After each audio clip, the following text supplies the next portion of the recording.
Assalamualaikum warahmatullahi wabarakatuh.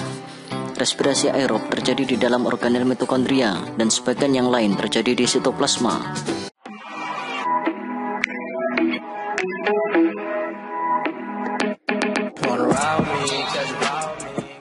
Berikut adalah struktur mitokondria.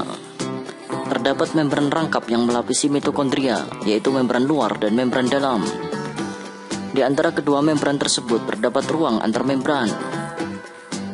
Membran dalam memiliki struktur yang berbentuk lipatan-lipatan, sehingga ia akan memiliki permukaan yang jauh lebih luas dibandingkan membran luar.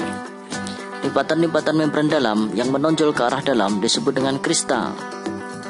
Rongga yang ada di dalam mitokondria disebut dengan matriks. Reaksi respirasi seluler secara umum adalah sebagai berikut. 1 molekul glukosa ditambah dengan 6 molekul oksigen menjadi 6 CO2, 6 H2O, dan sejumlah ATP.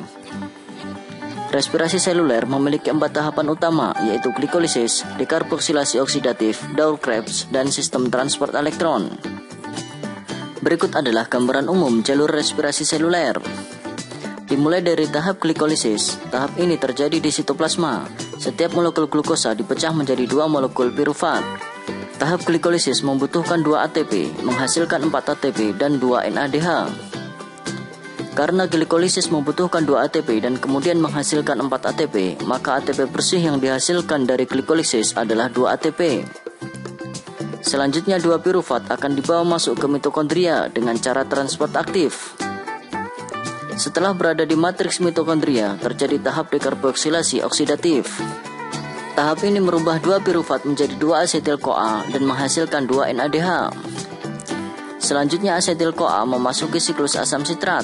Tahap ini juga terjadi di matriks mitokondria.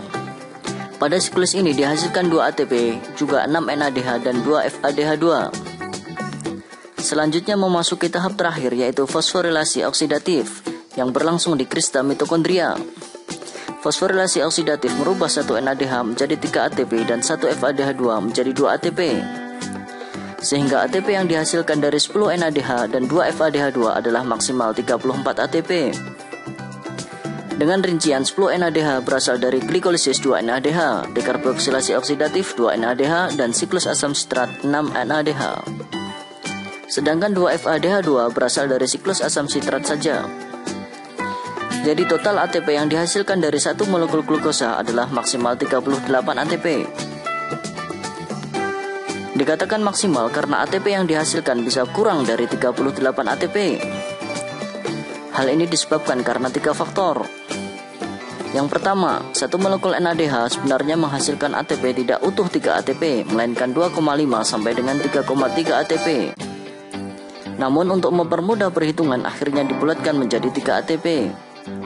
Begitu juga dengan 1 molekul FADH2, ia tidak selamanya menghasilkan 2 ATP, melainkan 1,5 sampai dengan maksimal 2 ATP. Yang kedua, ATP yang dihasilkan juga digunakan untuk transport aktif pirufat dari sitosol ke matriks mitokondria, sehingga mengurangi jumlah bersih ATP yang dihasilkan. Walaupun sebenarnya ATP yang digunakan untuk transport aktif ini tidak berpengaruh signifikan terhadap jumlah ATP yang dihasilkan. Yang ketiga, NADH dari sitosol bisa diteruskan menjadi NADH atau FADH2. Untuk lebih jelasnya, perhatikan gambar berikut.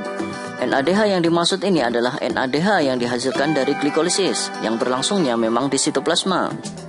Sehingga ketika NADH menembus mitokondria, maka akan ditangkap oleh sistem ulang-alik elektron. Kemudian elektron diteruskan ke NADH+ atau bisa juga ke FAD. Jika elektron diteruskan ke FAD seperti misalnya pada sel otak, maka ada sekitar 2 ATP yang dihasilkan dari setiap NADH dari sitosol. Namun jika elektron diteruskan ke NAD+, seperti dalam sel hati dan sel jantung, maka akan diperoleh sekitar 3 ATP. Namun NADH dan FADH2 yang berasal dari dekarboksilasi oksidatif dan siklus asam sitrat sudah berada di dalam mitokondria dan tidak perlu melewati membran. Sehingga disimpulkan bahwa ATP total per glukosa yang bisa dihasilkan adalah sekitar 36 atau 38 ATP. Demikian, apabila ada pertanyaan silahkan berkomentar di kolom komentar. Assalamualaikum warahmatullahi wabarakatuh.